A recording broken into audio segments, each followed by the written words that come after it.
Bonjour et bienvenue à la chronique mécanique. Comme vous pouvez le constater, je suis en manche courte, il fait chaud. C'est le retour de l'été, le beau temps, les arbres ont des feuilles, les fleurs ont poussé, les oiseaux chantent. C'est le temps d'embarquer dans l'automobile, d'aller dans les parcs et les centres d'attraction pour profiter du beau temps et de l'été. Alors, toute la famille est dans l'auto, vous démarrez le véhicule, vous allumez l'air climatisé, rien. Il n'y a que de l'air chaud qui sort de la ventilation. Qu'est-ce qui s'est passé? L'air climatisé fonctionnait parfaitement lorsque l'hiver est arrivé. Pour répondre à cette question et à plusieurs autres, aujourd'hui, nous allons parler de l'air climatisé dans les voitures. Alors, pour commencer, une petite histoire. Les efforts de l'être humain pour réfrigérer son environnement datent de siècles et de siècles passés. On coupait même des blocs de glace l'hiver pour les préserver et s'en servir pour réfrigérer les aliments et refroidir les maisons des grands nobles à l'époque médiévale. Mais ce n'est qu'au début du 20e siècle qu'on a finalement réussi à avoir des avancées technologiques suffisantes pour fabriquer un système d'air climatisé pour refroidir une habitation. En 1914, le premier système d'air climatisé domestique a été installé. Bien entendu, c'était pour un multimillionnaire de l'époque, car ce n'est pas tout le monde qui pouvait s'offrir un air climatisé. Mais ces machines étaient énormes. Dans les années 30, on a finalement développé un appareil d'air climatisé suffisamment petit pour mettre dans une fenêtre, comme ceux que nous voyons de nos jours partout. Et en 1939, la compagnie automobile Packard a été la première à offrir un système d'air climatisé dans sa voiture. Encore là, ce n'était qu'accessible aux plus riches d'entre les gens, car Packard fabriquait des voitures de luxe. Parlons maintenant du fonctionnement de l'air climatisé. Comment est-ce que l'air climatisé fonctionne? Eh bien, que ce soit un système à la maison, votre réfrigérateur, votre congélateur ou votre voiture, les principes sont les mêmes. Il s'agit de l'interchange entre un état gazeux et liquide d'un réfrigérant. Il y a 4 composantes principales dans une automobile pour faire fonctionner un système d'air climatisé. Il y a le compresseur, il y a le condenseur, il y a la valve d'expansion et l'évaporateur. Le réfrigérant à l'état gazeux entre dans le compresseur. Il est compressé à haute pression et devient alors très chaud. Ensuite, il va au condenseur qui est à l'avant du véhicule, juste devant le radiateur.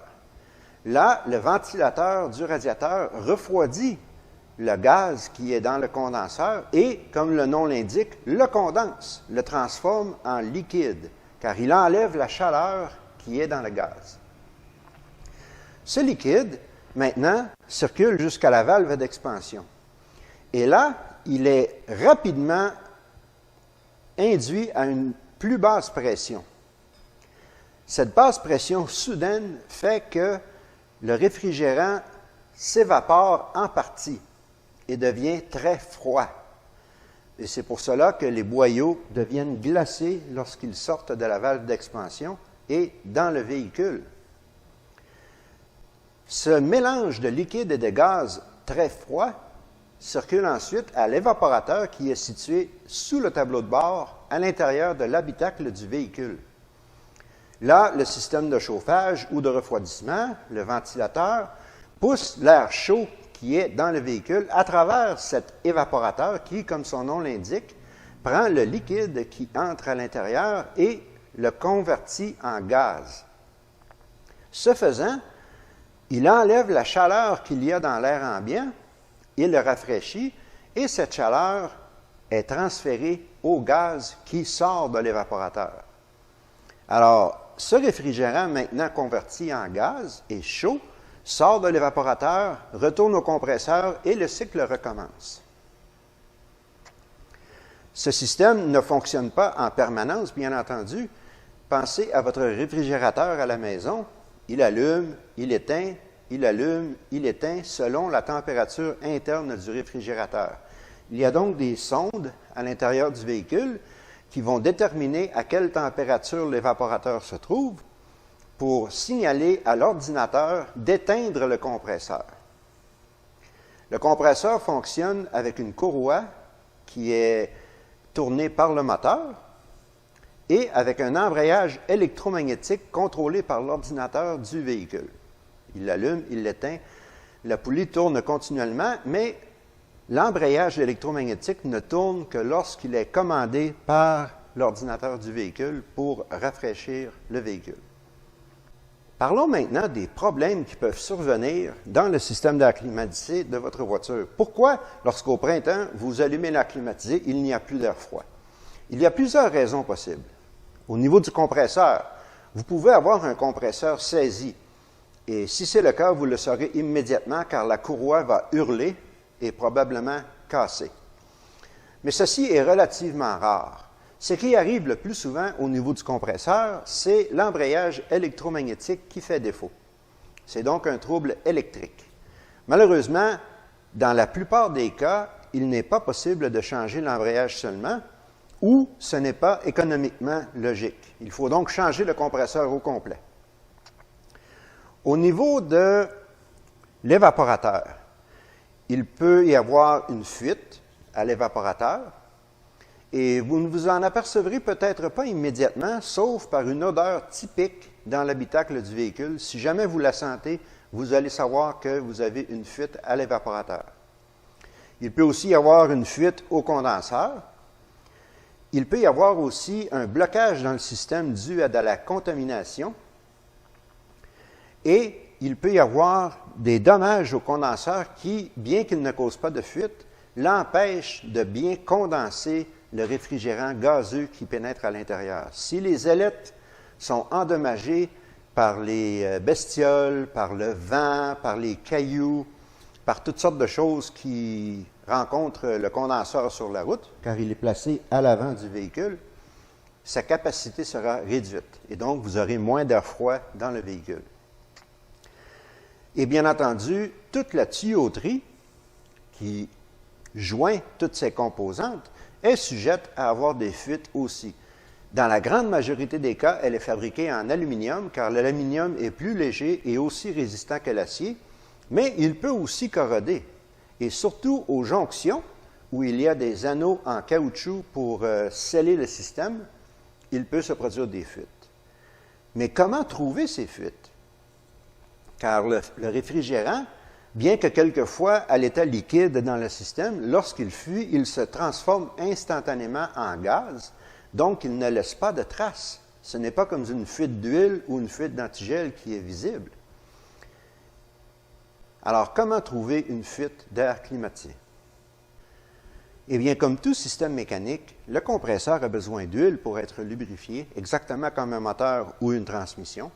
Il y a donc des huiles spécifiques qui ont été conçues pour lubrifier les compresseurs d'air climatisé.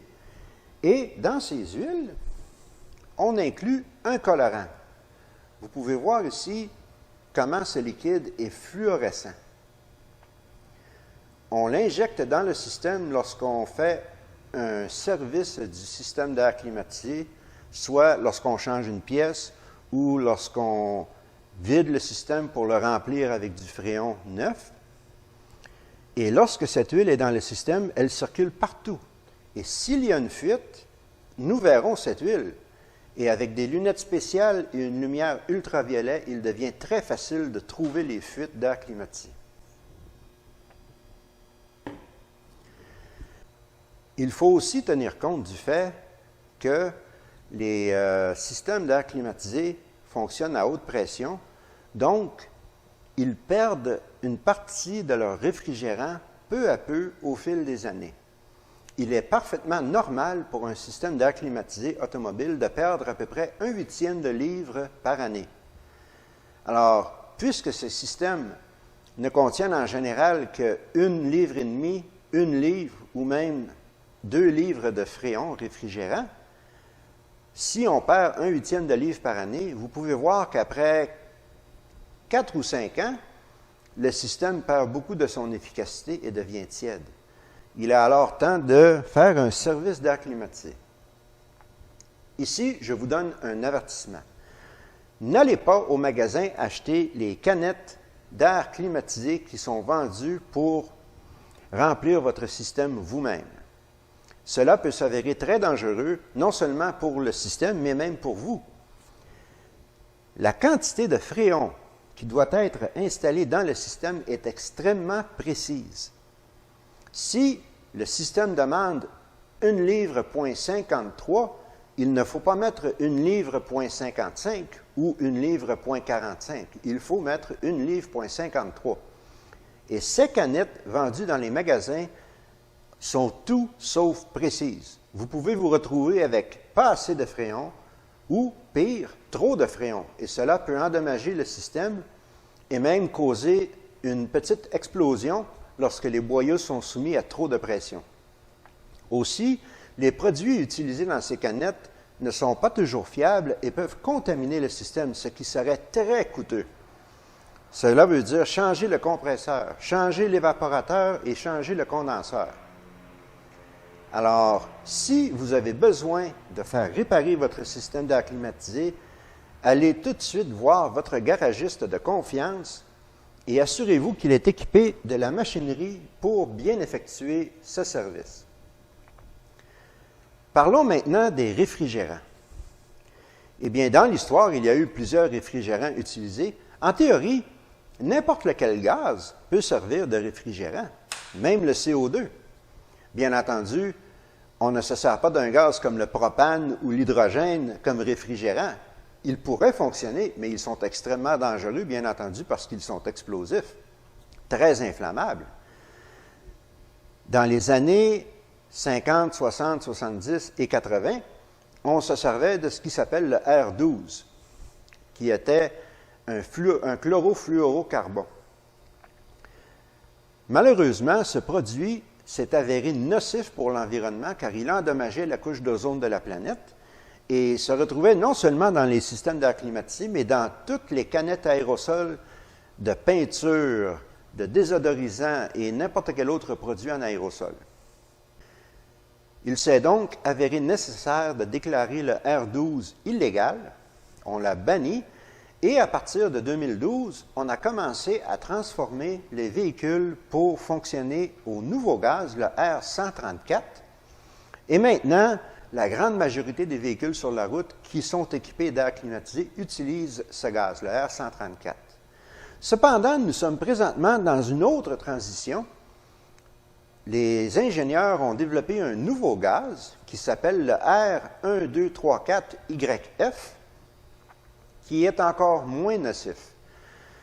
Et depuis à peu près 2017-2018, beaucoup de véhicules, surtout en Europe, sont équipés de ce nouveau système et de plus en plus de véhicules nord-américains aussi incorporent le nouveau gaz dans leur système. Cependant, il faut tenir compte du fait que le R134 et le R1234 sont totalement incompatibles. Vous ne pouvez pas mettre du R1234 si votre véhicule est équipé d'un système R134 et vice-versa. Les anneaux de configuration pour visser les boyaux de la machine sont différents pour cette raison, pour ne pas mélanger les gaz.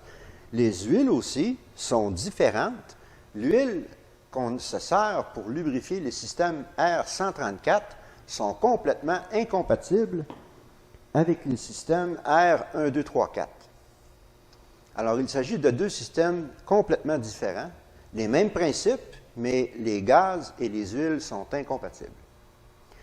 Alors là, encore, c'est un avertissement, soyez prudents, n'achetez pas les canettes dans les magasins pour remplir votre système, vous courriez avoir de grands risques d'endommager le système de votre voiture ou même de vous blesser.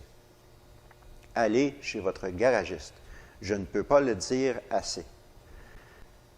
Alors, ceci conclut la chronique mécanique pour aujourd'hui. J'espère que vous avez apprécié les informations que je vous ai données. Et si votre système d'air climatisé n'a pas la même performance qu'il avait avant, allez voir votre garagiste, faites-le remplir, faites-le réparer s'il y a une fuite et profitez de l'été à plein. Sur ce, je vous souhaite bonne route et à la prochaine.